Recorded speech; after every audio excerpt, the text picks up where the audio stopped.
iOS 18 കൂടെ apple CarPlay 18 apple release ചെയ്തിട്ടുണ്ട്. അപ്പോൾ നമ്മൾ ഇന്നത്തെ വീഡിയോയിൽ കാർപ്ലേ 18 പറ്റിയാണ് നോക്കാൻ പോകുന്നത്. എന്തെല്ലാം ചേഞ്ചസ് ഈ ഒരു അപ്ഡേറ്റിൽ വന്നിട്ടുണ്ടെന്ന് നമുക്ക് നോക്കാം. വീഡിയോയിലേക്ക് പോകുന്നതിന് മുമ്പ് നമ്മൾ ഇനി മുതൽ കാർപ്ലേ പറ്റിയുള്ള വീഡിയോസും അപ്ലോഡ് ചെയ്യുന്നതായിരിക്കും. വീഡിയോസിന് വേണ്ടി ചാനൽ മറക്കാതെ സബ്സ്ക്രൈബ് ചെയ്യുക. നമ്മൾ ഈ ഒരു ഡിവൈസിലാണ് കണക്ട് ചെയ്യുന്നത്. ഈ ഒരു ഡിവൈസിൽ ആപ്പിൾ കാർപ്ലേയും അതേപോലെ തന്നെ ആൻഡ്രോയിഡ് ഓട്ടോയും സപ്പോർട്ട് ചെയ്യും. വയർലെസ് ആയിട്ട് സപ്പോർട്ട് ചെയ്യത്തില്ല, നമുക്ക് വയർഡ് ഉപയോഗിച്ച് മാത്രമേ കണക്ട് ചെയ്യാൻ പറ്റൂ. അപ്പോൾ ഞാൻ നമ്മുടെ ഡിവൈസ് കണക്ട് ചെയ്തിട്ട് വരാം. നമുക്ക് ഓപ്പൺ ചെയ്യാം. യൂസർ ഇൻ്റർഫേസിൽ വലിയ ചേഞ്ചസ് ഒന്നും വന്നിട്ടില്ല. ആകെ വന്നിരിക്കുന്ന ചേഞ്ചസ് ഈ ഒരു ഹോം സ്ക്രീൻ ഐക്കൺ മാറ്റിയിട്ടുണ്ട്. നേരത്തെ ഈ ഒരു ഐക്കൺ അല്ലായിരുന്നു, ഇപ്പോൾ ഐക്കൺ അപ്ഡേറ്റ് ചെയ്തിട്ടുണ്ട്. ഈ ഒരു ചേഞ്ച് മാത്രമാണ് UI വന്നിരിക്കുന്നത്. വേറൊരു ചേഞ്ചസും 17 കമ്പയർ ചെയ്യുമ്പോൾ 18 വന്നിട്ടില്ല. സിസ്റ്റം ആപ്പ് ആകട്ടെ തേർഡ് പാർട്ടി ആപ്സ് ആകട്ടെ ഐക്കണിലൊന്നും യാതൊരു ചേഞ്ചസും വന്നിട്ടില്ല. നമുക്ക് സെറ്റിംഗ്സ് ഓപ്പൺ ചെയ്യാം.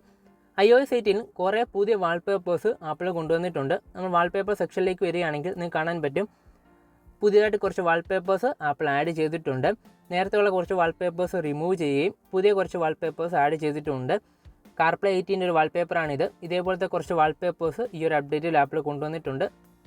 ഈ ഒരു വാൾപേപ്പറിന് തന്നെ ലൈറ്റ് മോഡും ഡാർക്ക് മോഡും അവൈലബിൾ ആണ്. ഞാനിപ്പോൾ സെറ്റ് ചെയ്തിരിക്കുന്നത് ഡാർക്ക് മോഡാണ്. ഞാൻ ഓരോ വാൾപേപ്പറും ഓപ്പൺ ചെയ്ത് കാണിക്കാം.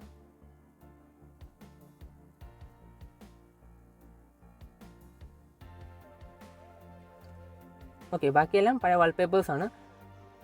ഇതാണ് ഡാർക്ക് മോഡിൽ വാൾപേപ്പർ വരുന്നത്. നമുക്ക് ലൈറ്റ് മോഡാക്കാം.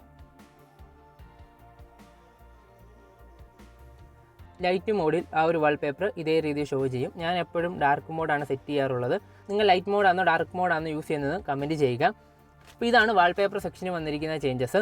നമുക്ക് സെറ്റിങ്സിനകത്ത് ഓരോ ഓപ്ഷനും പരിചയപ്പെടാം. ഫസ്റ്റ് വന്നിരിക്കുന്ന ഓപ്ഷനാണ് driving focus.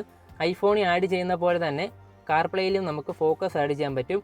Incoming calls silent ചെയ്യത്തില്ല, പകരം നോട്ടിഫിക്കേഷൻസും അലേർട്ടും മാത്രമേ ഡ്രൈവിംഗ് ഫോക്കസിൽ സൈലൻറ്റ് ചെയ്യൂ. രണ്ടാമത് വരുന്ന ഓപ്ഷനാണ് അനൗൺസ് മെസ്സേജ്. പിന്നെ നമുക്ക് dark mode, wallpapers, silent mode. നമുക്ക് സൈലൻറ്റ് മോഡ് സെറ്റ് ചെയ്യാൻ പറ്റും. പിന്നെ വരുന്നതാണ് ആക്സസിബിലിറ്റി. ആക്സസിബിലിറ്റിയിൽ കുറേ ഓപ്ഷൻസ് വരുന്നുണ്ട്. കളർ ഫിൽറ്റേഴ്സ് വരുന്നുണ്ട്. നമുക്ക് കളർ ഫിൽറ്റേഴ്സ് ഓണാക്കി കഴിഞ്ഞാൽ, ഇപ്പം ഞാൻ സെലക്ട് ചെയ്തിരിക്കുന്നത് ഈ ഒരു ബ്ലാക്ക് ആൻഡ് വൈറ്റ് ഫിൽറ്ററാണ്. ഇതേപോലത്തെ കുറേ കളർ ഫിൽറ്റർ അവൈലബിൾ ആണ്. നിങ്ങൾക്ക് വേണമെങ്കിൽ ചൂസ് ചെയ്യാം. ഞാനിപ്പോൾ ചൂസ് ചെയ്യുന്നില്ല, അതൊക്കെ ഒരു ആക്സസിബിലിറ്റി ഓപ്ഷനാണ്. അതേപോലെ തന്നെ നമുക്ക് ടെക്സ്റ്റിനെ ബോൾഡ് ആക്കാൻ പറ്റും. കുറച്ചുകൂടി ബോൾഡായിട്ട് നമുക്ക് ടെക്സ്റ്റിനെ സെറ്റ് ചെയ്യാൻ പറ്റും.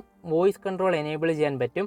വോയിസ് കൺട്രോൾ എനേബിൾ ചെയ്യുമ്പോൾ നമുക്ക് ടച്ച് ചെയ്യാൻ ആവശ്യമില്ല. വോയിസ് കൺട്രോൾ ഉപയോഗിച്ച് നമുക്ക് ഓരോന്ന് ആക്സസ് ചെയ്യാൻ പറ്റും. പിന്നെ സിറി ആൻഡ് സജഷൻസ് ആണ്. ആൽബം ആർട്ടിനെ എനേബിൾ ചെയ്യാനും ഡിസേബിൾ ചെയ്യാനും സാധിക്കും. iOS 18 സിറിക്ക് ഒരു ഹ്യൂജ് അപ്ഡേറ്റ് തന്നെയാണ് വരുന്നത്. കുറേ AI ഫീച്ചേഴ്സ് iOS 18 വരുന്നുണ്ട്. അതേപോലെ തന്നെ ആ ഒരു AI ഫീച്ചേഴ്സ് നമുക്ക് കാർപ്ലേ 18 യൂസ് ചെയ്യാൻ പറ്റും. എന്നാൽ ഒരു കണ്ടീഷനുണ്ട്. നമുക്കറിയാം ആപ്പിൾ ഇൻ്റലിജൻസ് സപ്പോർട്ട് ചെയ്യുന്നത് 15 Pro, 15 Pro Max അതേപോലെ തന്നെ 16 സീരീസിലെ ഡിവൈസുകൾക്കാണ്. ആ ഒരു ഡിവൈസ് നമ്മുടെ കാർപ്ലേയുമായിട്ട് കണക്ട് ചെയ്താൽ മാത്രമേ നമുക്ക് ആ ഒരു ഇൻ്റലിജൻറ്റ് സിറിയെ യൂസ് ചെയ്യാൻ സാധിക്കൂ. അതല്ലാതെ ഏത് ഡിവൈസ് നമ്മൾ കണക്ട് ചെയ്താലും നമ്മൾ നോർമലി ഇത്രയും നാൾ യൂസ് ചെയ്തിരുന്ന ഈ ഒരു നോർമൽ സിറി തന്നെയായിരിക്കും വർക്ക് ചെയ്യുന്നത്. നമുക്ക് ഇൻ്റലിജൻറ്റ് സിറിയെ വർക്ക് ചെയ്യിപ്പിക്കാൻ പറ്റില്ല, അല്ലെങ്കിൽ ആ ഒരു AI ബേസിലുള്ള സിറിയെ വർക്ക് ചെയ്യിപ്പിക്കാൻ സാധിക്കത്തില്ല. നമ്മൾ നേരത്തെ യൂസ് ചെയ്തിരുന്ന അതേ നോർമൽ സിറി മാത്രമേ നമുക്ക് യൂസ് ചെയ്യാൻ സാധിക്കൂ. തേർഡ് പാർട്ടി ആപ്സുകളുടെ നോട്ടിഫിക്കേഷനിലും കുറച്ച് ചേഞ്ചസ് വന്നിട്ടുണ്ട്. ഇപ്പം വാട്സപ്പിൽ നിന്നാകട്ടെ ടെലിഗ്രാമിനാകട്ടെ വരുന്ന നോട്ടിഫിക്കേഷനിൽ കുറച്ച് ചേഞ്ചസ് വന്നിട്ടുണ്ട്.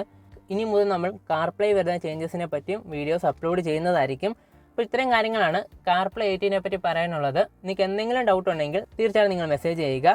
ഇത്ര മാത്രമായിരുന്നു ഇന്നത്തെ വീഡിയോ. വീഡിയോ ഇഷ്ടപ്പെട്ടാൽ ചാനൽ മറക്കാതെ സബ്സ്ക്രൈബ് ചെയ്യുക. അടുത്ത വീഡിയോ കണ്ടുമുട്ടാം.